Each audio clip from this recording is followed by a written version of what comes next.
So I'm super early at the airport. I have another 1 hour before I start boarding into my flight, and yeah, when I say super empty, that's pretty much it. Maybe one or two people in the back. So I will directly head to one of my favorite spots in Chennai. I have a bunch of them, but this one I think I will be able to make it in time. I will go there and then have my breakfast and head to Hindustan Trading Company directly. And I don't think I will have much of time during the day to visit any other place or cafe that I'd like to eat in, because it's a packed schedule.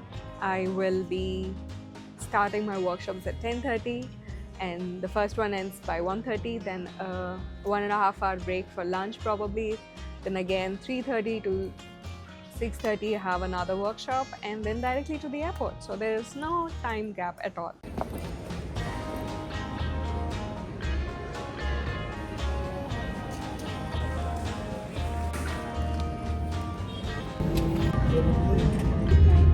Chennai is secure for seat and 4 over 3 नियमों के अनुसार